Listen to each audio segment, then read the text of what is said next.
Salve, Juliano! Bom dia, Juliano Medeiros. Tudo bom, queridão? Tudo bem, Sinara? Tudo bem, Felipe? Prazer estar com vocês aqui. Prazer Você meu, está querido. Bem-vindo. sabendo aí dessa dica da camiseta da Ursal do Felipe? Eu não quero fazer propaganda, não, mas tem alguns coletivos que fazem aí camisas críticas, vamos dizer assim, tá? Aí a galera dá um Google aí depois, ou procura no Instagram que vai encontrar várias ofertas. Juliano, a gente queria repercutir com você essa história aí do Pix, né? Das fake news do Pix. E eu queria começar falando sobre a investigação que a PF pediu, o próprio Boulos também pediu investigação contra os que espalharam fake news. Lembrando que tudo começou com uma deepfake do Haddad compartilhada pelo Osmar Terra, tá, gente? Tudo começou com isso. Colocaram uma falsa fala do Haddad dizendo que ia criar um imposto dos cachorrinhos e não sei o quê. E aí depois o negócio foi tomando uma proporção que o governo foi obrigado a recuar, né? O governo foi obrigado a rever uma regra que, na verdade, é antiga, tá? Estão dizendo até que o Nicolas prejudicou as pessoas, porque antes a fiscalização era a partir de 2.000 e o governo tinha feito a partir de 5.000, né? Então voltou a ser a partir de 2.000 a fiscalização do Pix que já existe. Coloca aí, por favor, a notícia da PF, por favor, Gui. Olha aí, ó, caso do Pix, PF vai para cima de divulgadores de fake news como Nicolas Ferreira, revogação de ato normativo da Receita. E anúncio de investigação vem logo após viralização de vídeo do deputado federal bolsonarista fazendo terrorismo com desinformação. E aí tem a notícia do Boulos também, Gui, que o Boulos também entrou com uma representação contra o Nicolas, tá? E, olha aí, Boulos parte para cima com a ação judicial contra Nicolas, é um covarde. Vamos ver se agora vai fugir do oficial de justiça. Deputado anuncia medida contra bolsonarista. E aí a AGU, o ministro Messias da AGU, também divulgou um vídeo onde fala que vai ter repercussão criminal, né? Essas fake news. Coloca o vídeo rapidinho aí, Gui, do Messias. Desses crimes que foram cometidos, golpes, pessoas de boa fé caíram em golpes estimulados pela mentira produzida por esses políticos, por essas pessoas, por esses criminosos. Nós determinamos que a Advocacia Geral da União, ainda hoje, notifique a Polícia Federal para abertura de inquérito policial, para identificar todos os atores nas redes sociais que geraram essa desordem informacional, que criaram essa narrativa e fizeram com que pessoas de boa fé, comerciantes, cidadãos em geral, caíssem nos golpes contra a economia popular. Então, nós identificamos crimes contra a economia popular e é por isso que nós estamos pedindo à Polícia Federal que abra um inquérito para investigar todos os crimes contra a economia popular e também crimes utilizando os símbolos, a logomarca do governo federal, do Ministério da Fazenda e da Secretaria da Receita Federal. O que você achou desse episódio todo, Juliano? O governo agiu devagar, foi lento? Como é que você avalia isso? Sinara, eu estava doido para que você me perguntasse sobre isso, assim, porque, na verdade, eu confesso que me incomoda um pouco a forma como o nosso campo atuou diante desse episódio, tá? A gente pode achar que o governo não devia ter tirado da gaveta essa normativa, a gente podia achar que o governo tinha que ter bancado esse enfrentamento e não recuado, a gente pode achar que a forma como o governo tratou a escalada dessa crise deveria ter sido mais firme. A gente pode ter muitas opiniões e pode expressar, obviamente, essas opiniões, mas me chama muito a atenção como que parte do nosso campo gastou mais energia analisando e criticando a comunicação do governo do que fazendo a disputa política contra os nossos adversários, que eram os difusores de fake news, os que estavam difundindo fake news nas redes sociais, os sonegadores, os sujeitos que estavam usando deepfake, o mercado. Ou seja, a energia que nós gastamos, né, criticando ou analisando as posições que o governo tomou diante dessa crise foi quase que semelhante à energia que nós gastamos fazendo o debate e fazendo a disputa com quem nós temos que fazer a disputa e fazer o debate. Claro que havia uma ação emergencial que era de estancar a difusão da mentira, ou seja, dizer para os trabalhadores, para os comerciantes, para todo mundo que usa esse instrumento e que estava ludibriado pelas mentiras que foram divulgadas, contar para essa pessoa que o Pix não ia ser taxado. É óbvio que havia uma ação emergencial para tomar e que todos nós, de alguma forma, nos envolvemos, divulgamos vídeos do governo federal e etc. Mas a energia que nós gastamos analisando se a Secretaria de Comunicação Social do governo tinha agido bem, se o Haddad agiu bem, se o Lula agiu bem fazendo o Pix para o Corinthians, ou se tinha que fazer o Pix para o Flamengo, olha, me parece que é um foco errado. O que a gente tinha que estar debatendo nesse momento é a regulação das redes sociais. Olha, o Mark Zuckerberg acaba de anunciar que vai retroceder nos instrumentos de checagem de fatos e de combate aos discursos de ódios na Meta, que é a plataforma mais usada no Brasil, que é dona do WhatsApp, que é dona do Facebook, que é dona do Instagram.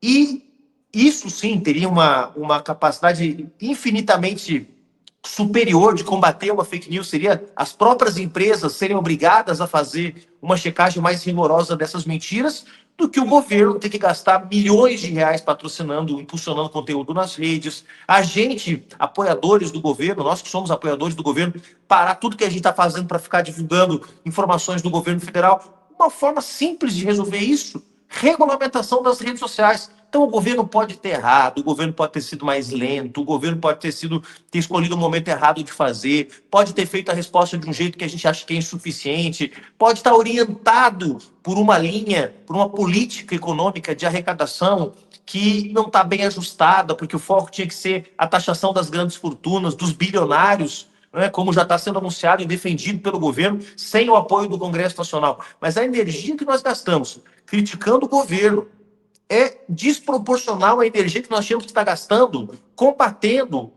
os canalhas que estão difundindo essas fake news. Então, quando eu vejo o Messias e outras autoridades públicas dizendo que vão para cima, o próprio Guilherme Boulos, dizendo que vão para cima do Nicolas Ferreira, isso é, de alguma forma, um simbolismo que essas autoridades, essas lideranças estão assumindo para dizer, pessoal, vamos mirar onde a gente tem que mirar, porque os nossos adversários não têm nenhuma dúvida. Na hora de bater, batem em uníssono, batem de forma unificada, batem no fígado, batem abaixo da linha da cintura, não tem nenhum escrúpulo. E a gente gastou boa parte da nossa energia, critica o Pimenta, critica o Sidônio, critica o Haddad, critica o presidente Lula, e quase que... Então, eu não estou dizendo com isso que o governo... E não só, né, Juliano? Compartilhando os vídeos do Nicolas. Além da tem essa, né? Que é o nosso campo, gente. Compartilha os vídeos para criticar. Eu acho isso um erro, assim, primário, né? E eu não estou dizendo aqui, Sinara, que eu não acho que há uma série de problemas no nosso governo que precisam ser corrigidos. Né? Eu quero debater com os companheiros e companheiras que, como eu, defendem o governo, os limites da política econômica, do ajuste fiscal que está em curso, os problemas que isso pode gerar na relação com a nossa base social. Né? Há quem diga que a própria normativa em relação ao PIX está dentro de uma chave, que é a chave da ampliação da arrecadação para garantir mais confiança do mercado, retomada dos investimentos produtivos, etc. Esse é um debate que eu acho que vale a pena a gente fazer, se tem que mexer no BPC, se tem que mexer no salário mínimo ou não, se a gente tem que extrair petróleo na Amazônia ou não, se a gente tem que fazer cortes em áreas estratégicas ou não, se é possível contingenciar áreas que deveriam não ser contingenciadas ou não. Esse é um debate sobre a política do governo que, obviamente, nós temos que fazer nos espaços internos, mas também aqui em espaços como a TV Fórum. Outra coisa é quando a gente está sob fogo cerrado da extrema-direita. Né? E aí me parece que, nesse momento, a gente deveria ter uma atuação mais unitária, mais unificada na defesa do governo, tenhamos ou não críticas às suas opções, aos seus erros, aos seus acertos. mais estratégica, né, Juliana? Às vezes a gente vê o povo atacando o governo no momento que não é para atacar, né? Atacando a esquerda no momento que não é para atacar, pegando no pé. Ontem teve a história do vídeo não sei se você viu, do Banco Central, um vídeo que fizeram meio zoeiro e tal, e nossa, o pessoal do nosso campo caiu matando, né? Às vezes a turma é mais realista do que o rei, né, Sinara? E veja, eu vou dizer mais uma vez, quer dizer, não se trata de ter uma posição, até porque não é a tradição da esquerda. A esquerda critica, a esquerda debate, a esquerda enfrenta as suas polêmicas, as suas divergências no rigor da polêmica e da crítica. Não tem problema nenhum da gente fazer isso, né? Eu mesmo cheguei a mencionar que no ano passado, quando me perguntaram, mas por que o pessoal votou contra as medidas do ajuste fiscal que foi proposto pelo Ministério da Fazenda? Simples, porque o pessoal não foi procurado pelo Ministério para discutir aquelas medidas. Em nenhum momento o Ministério da Fazenda procurou o pessoal para discutir se era correto desvincular ou colocar o salário mínimo dentro das novas regras do arcabouço fiscal, limitando o reajuste a 2,5%, conforme prevê aquelas regras. Isso é um debate que nós temos que fazer, né? Sobre como a gente trava as discussões, como as decisões são tomadas, como a gente constrói as definições políticas do governo, muitas vezes sem a participação dos aliados.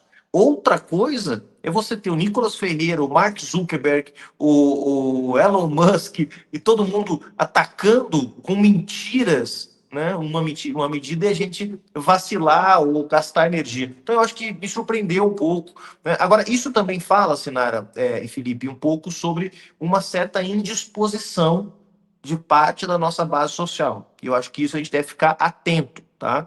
A gente sabe que esse é um governo de reconstrução nacional, não é um governo puro sangue da esquerda, é um governo de frente ampla, né, como se diz, e sabe que também há uma correlação de forças desfavorável. O governo não tem maioria no Congresso Nacional para aprovar tudo que quer, né? O governo está defendendo agora, por exemplo, a isenção para quem de imposto de renda para quem ganha até R$ 5.000. Isso é uma promessa de campanha do presidente Lula, mas não pode ser feito por decreto, gente. Tem que passar pelo Congresso Nacional. E a correlação de forças no Congresso Nacional ela é desfavorável.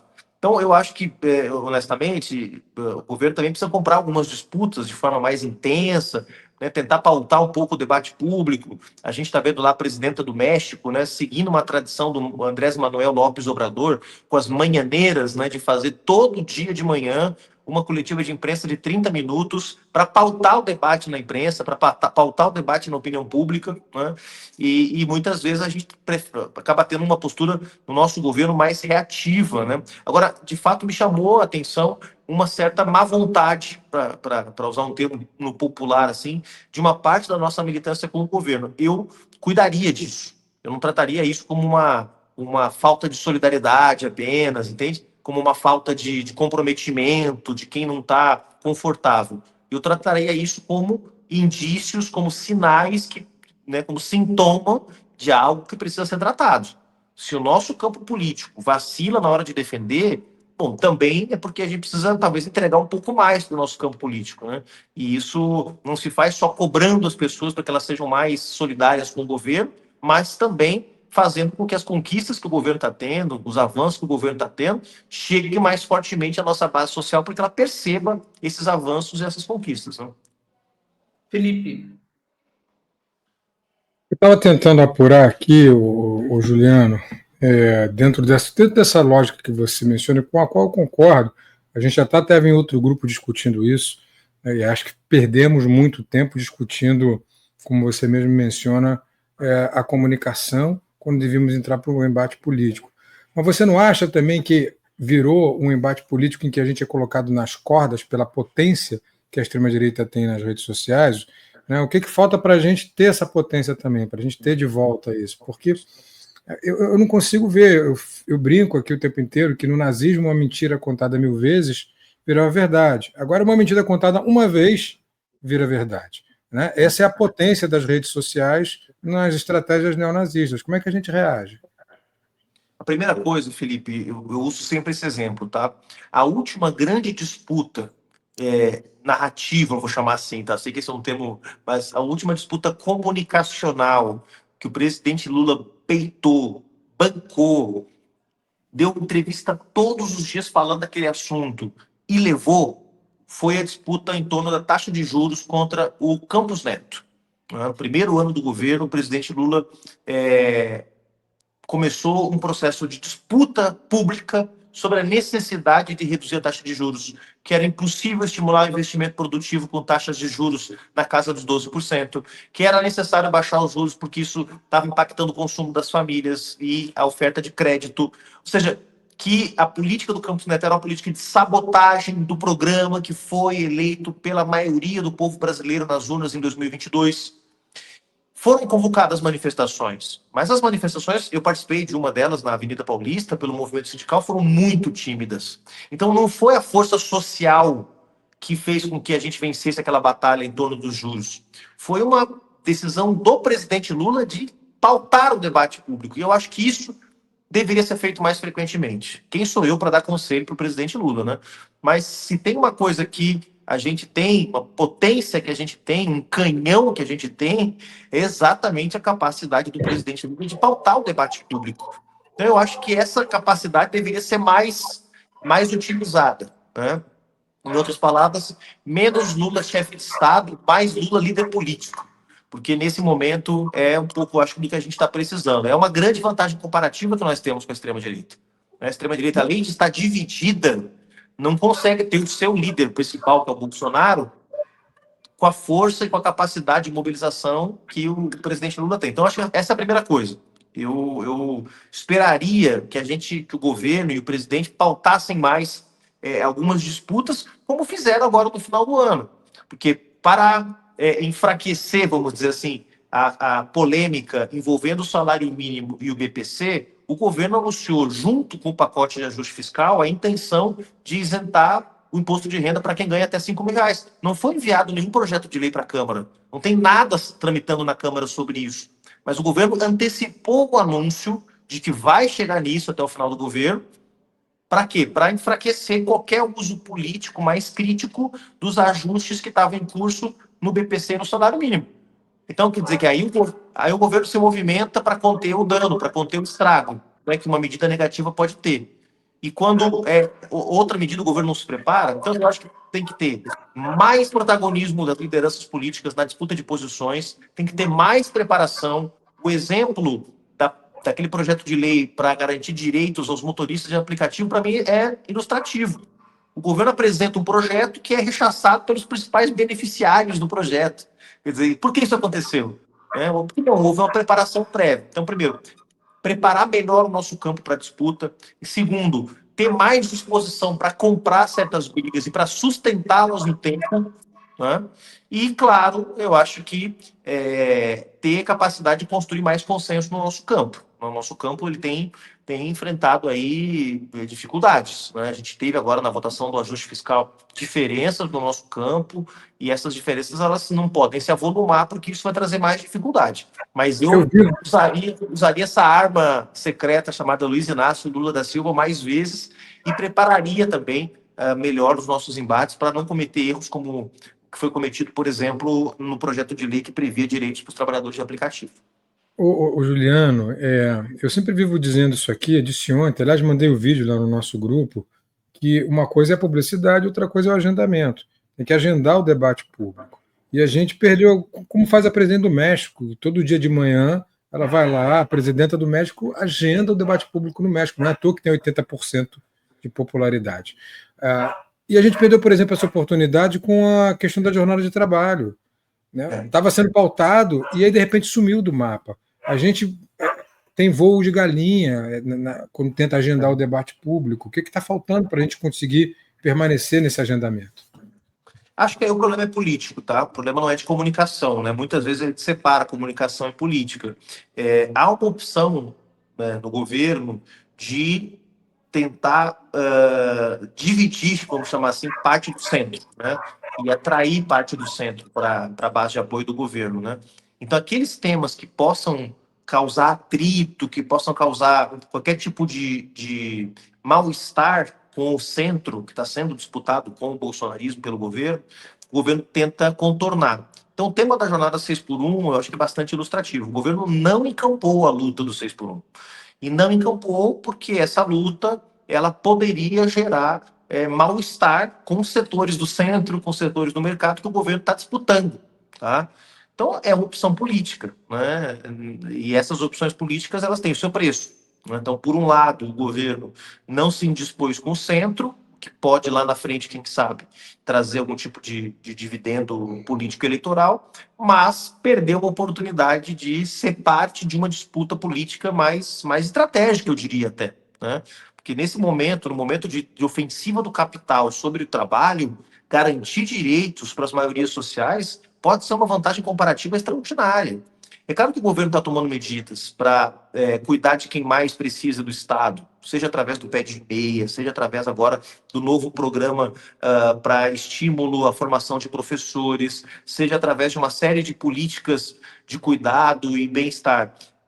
Mas essas políticas, elas são políticas emergenciais, elas não são políticas capazes de realmente mudar o patamar de vida, né, de uma pessoa, através do Bolsa Família, através do pé de meia. São políticas importantes, mas são políticas transitórias. Acabar com a jornada 6x1 muda a qualidade da relação capital-trabalho, né? E isso seria uma disputa importante. O governo optou por não enfrentar. Então, eu acho que tem aí uma questão de fundo que é política, né?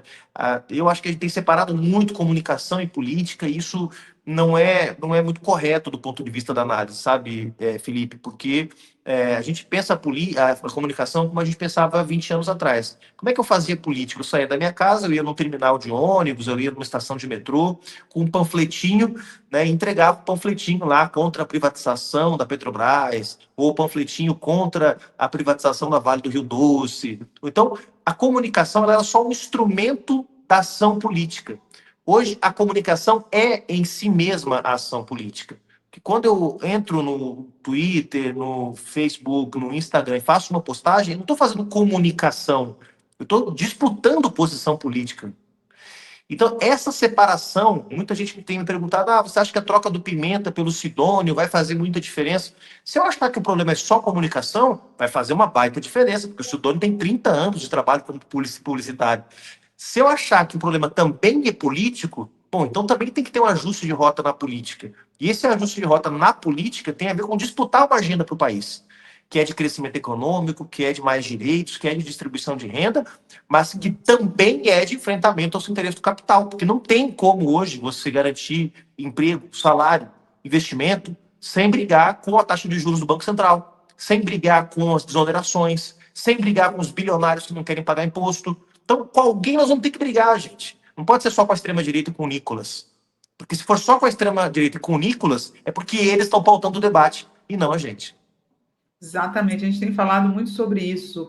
Né? Por falar em embate, o ministro Fernando Haddad, que é sempre muito civilizado, né? Muito manso, resolveu partir para ataque contra o Flávio Bolsonaro, né? Porque todo mundo está falando, né, Juliano, que o interesse dos Bolsonaro em criar essa falsa narrativa do Pix também atende a interesses pessoais deles que pagam.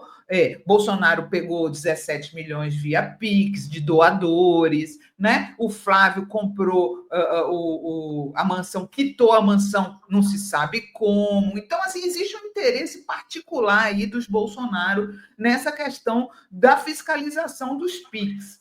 E aí, o Haddad subiu o tom. Coloca a matéria aí, por favor, Gui.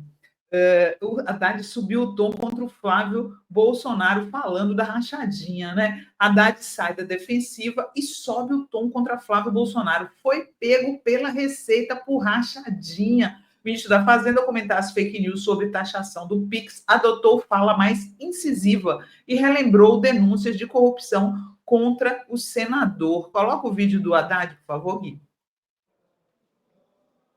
Perder os instrumentos que o Estado tem de combater o crime. As rachadinhas, né, do senador Flávio, elas foram combatidas, as rachadinhas, porque a autoridade identificou uma movimentação absurda nas contas do Flávio Bolsonaro. Agora o Flávio Bolsonaro está reclamando da Receita?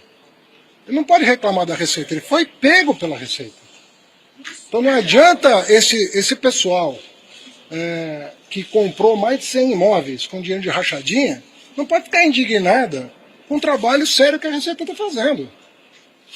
Então, o Flávio Bolsonaro, ao invés de criticar o governo, devia se explicar como é que ele, sem nunca ter trabalhado, angariou um patrimônio espetacular.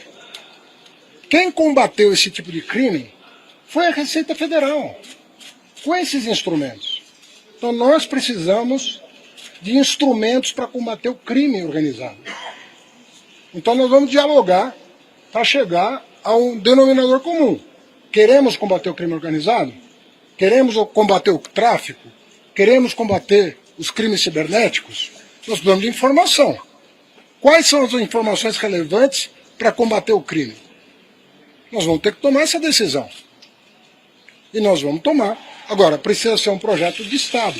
Não adianta ficar acusando o governo A, B ou C. Tem que ter responsabilidade com aquilo que é a moralidade pública.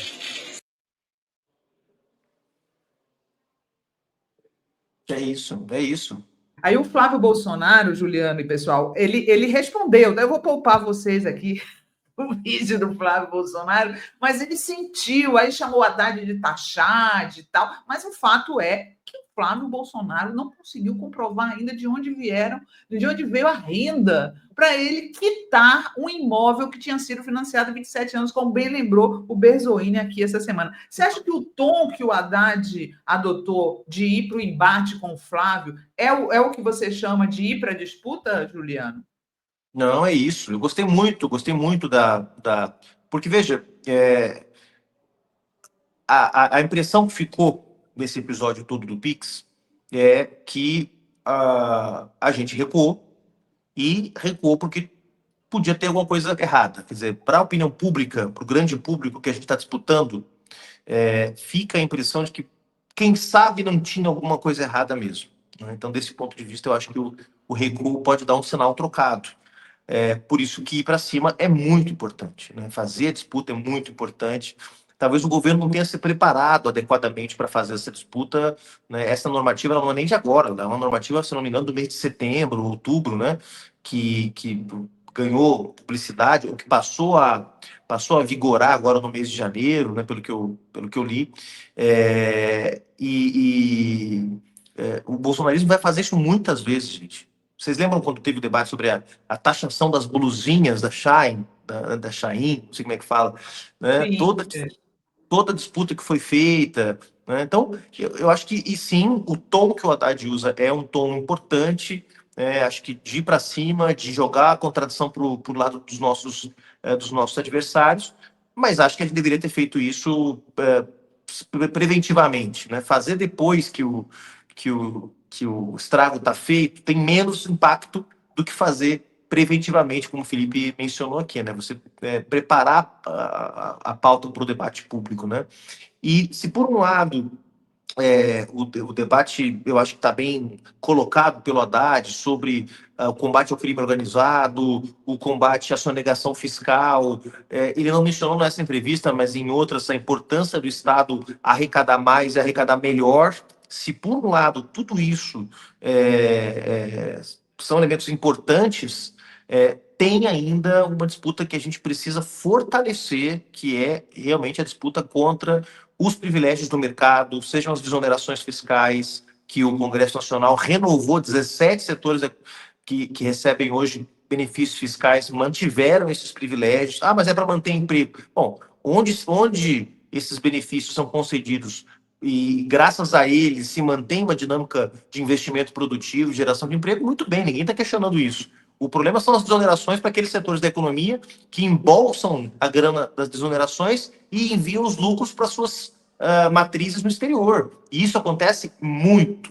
Né? Eu sempre lembro o caso aqui, Sinara, você vai lembrar também, de quando a presidenta Dilma concedeu aquele pacote de desonerações no último ano do governo, quando começa ali a haver o processo de pressão do mercado pelo ajuste fiscal, e ela concede uma desoneração imensa para a Embraer, né? Uma empresa de ponta, de tecnologia nacional, etc. E a Embraer, uma semana depois, demite 4.500 trabalhadores. Quer dizer, esse tipo de desoneração sem contrapartida Pô, isso tem que ser revisto. Agora, a desoneração que gera emprego, que gera investimento produtivo, que aumenta a planta de fábrica, isso tudo bem, gente. A questão é que nós estamos falando de privilégios que são concedidos para o mercado financeiro, que são concedidos mesmo para o setor produtivo, muitas vezes, que são concedidos em termos de privilégios fiscais. Não é para o trabalhador que usa o Pix, não é para a cabeleireira, não é para o camelô, não é para o dono do restaurante, não é para a dona da loja de roupas, não é para esteticista.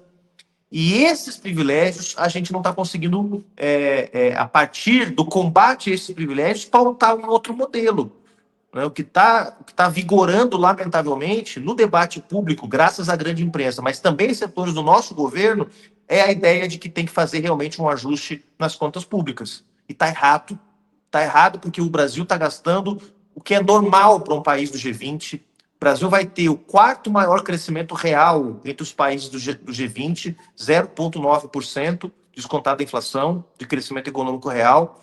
O Brasil está com a inflação normal para um país em desenvolvimento. O Brasil está com uma situação de praticamente pleno emprego, embora com empregos muitas vezes informais, baixa qualidade, mas tem recorde de geração de emprego no setor industrial, recorde de geração de emprego formal. Né? Nós tivemos agora, mesmo esse ano, por conta também da alta do dólar, recorde na ocupação dos hotéis. Voltamos a ter níveis de ocupação do setor de turismo pré-pandemia.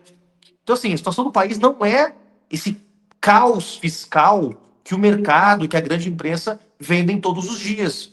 Mas se a gente começa a fazer os ajustes para acalmar o mercado, a gente, na prática, está dizendo que realmente tem alguma coisa fora da ordem, tem alguma coisa descontrolada. Eu acho que, ao invés de fazer esses ajustes, ministro Haddad, presidente Lula, todos nós que somos apoiadores do governo deveríamos estar fazendo uma disputa de modelo, né, para rever esses privilégios, para mudar a dinâmica da economia, enfrentar os especuladores, mostrar para a população que se o dólar está a R$6, R$6,20, não tem nada a ver com o descontrole fiscal do governo, tem a ver com uma operação de sabotagem do Banco Central, que não colocou os dólares para vender exatamente como fez mais de 100 vezes no governo Bolsonaro, para deixar a especulação correr solta e prejudicar o nosso governo. Então, essas disputas que eu acho que estão faltando a gente fazer, que, como eu mencionei, não são disputas só de comunicação, são disputas de uma agenda política para o país. Felipe, eu já te passo. Deixa eu só ler aqui uma pergunta da Fernanda DS, que mandou um superchat. Juliano, por que o governo não usa e abusa de pronunciamentos em rede nacional? Tem custo financeiro? Tem custo financeiro, Fernanda, porque cada vez que o governo usa lá aqueles pronunciamentos de ministros, né, ele paga por aquele horário, né? Paga na forma de desonerações de operação fiscal com as emissoras, mas o valor que o governo paga é infinitamente menor do ganho político que se tem, né? Então, eu acho que vale muito a pena e honestamente, entendo que os ministros queiram fazer pronunciamento, né? Que vários ministros, várias ministras fizeram pronunciamentos nesses 2 anos de governo, mas eu acho que quem tem que falar com as pessoas é o presidente Lula. Ele é a grande liderança do governo, ele tem credibilidade, né? A maioria dos ministros são desconhecidos da grande parte da população. Então, o grande porta-voz deste governo é o presidente Lula e acho que o governo tem que usar mais, sim, esse recurso, talvez voltar com iniciativas como o Bom Dia Presidente, né, o café da manhã que ele fazia com a imprensa. Não há dúvida de que o governo tem que pautar mais fortemente o debate público e se preparar, quando houver medidas como essas que possam ser controversas, se preparar melhor para enfrentar esses debates. Né? Juliano, uma última pergunta. A gente é meio-dia 20 já, então vai ser a última mesmo. Eu concordo contigo que é um problema político mais do que de comunicação e que a comunicação já é a política. Está claro isso para mim nesses tempos, mais do que nunca. No entanto, e eu fui um dos que falei aqui de que o problema não é o Sidônio, aliás, a solução não é o Sidônio. A solução é ter um campo de embate que seja, no mínimo, correlato, porque eles têm um gabinete do ódio que funcionou durante a presidência do Bolsonaro e continua funcionando. Tem ordem unida, tem disciplina, entram num embate, num tema e todos vão naquele tema. E parece que o campo progressista, democrático, não tem nada disso.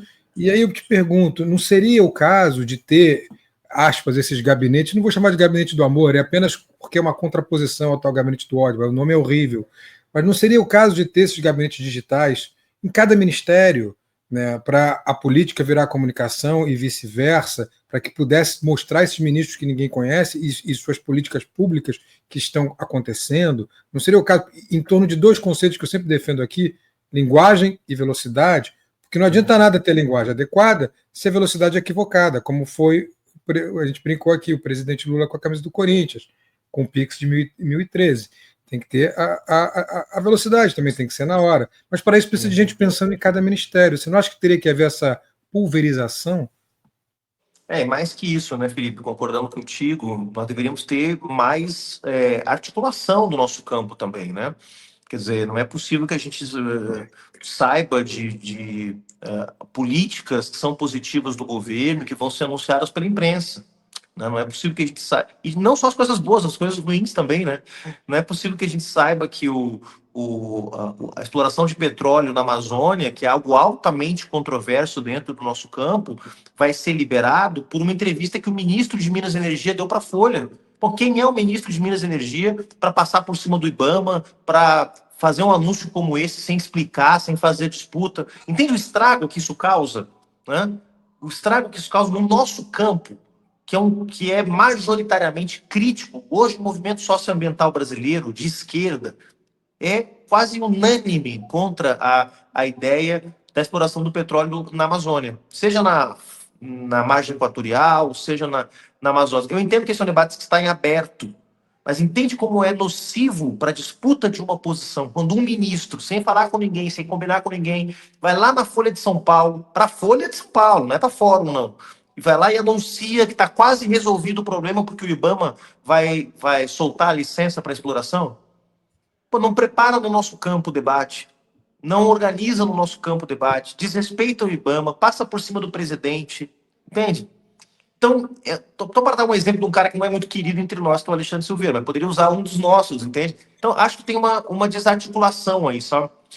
Medidas positivas poderiam ser melhor preparadas, né? As bancadas que apoiam o governo, os partidos que apoiam o governo, os movimentos que apoiam o governo.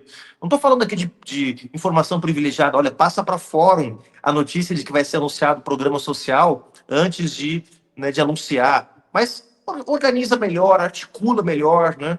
Acho que isso também causa uma série de dificuldades, né? E acaba também engrossando o coro daqueles que preferem fazer as críticas do que ajudar a combater os adversários, né? Porque, claro, se você tem um militante honesto, dedicado, que quer que o governo dê certo e que é surpreendido por uma política que ele não entende ou que ele não acha positiva, como é que você vai cobrar dele que ele defenda o governo, né? Quando o governo está sob ataque? Então, também acho que exige uma articulação melhor entre partidos, movimentos, a nossa comunicação independente ser melhor informada pelo governo das suas ações, né, para que a gente não seja pego de surpresa, né? Diálogo e articulação são importantes porque a gente não é gado, né? A gente não é bolsonarista, a gente é de esquerda, né? Como a gente é de esquerda, a gente quer ter argumento, a gente quer se preparar, a gente quer muitas vezes discutir o conteúdo das medidas que o governo implementa, né? Essa é uma vantagem, mas em termos de comunicação pode ser um complicador. Então, preparar melhor as nossas agendas positivas, discutir com os nossos aliados para ampliar a nossa potência e o nosso alcance nas redes e na sociedade. Valeu, Juliano. Sempre um prazer conversar com você, viu? Grande abraço, volte sempre. Forte abraço, Juliano. Obrigado mais uma vez. Valeu, pessoal. Grande abraço.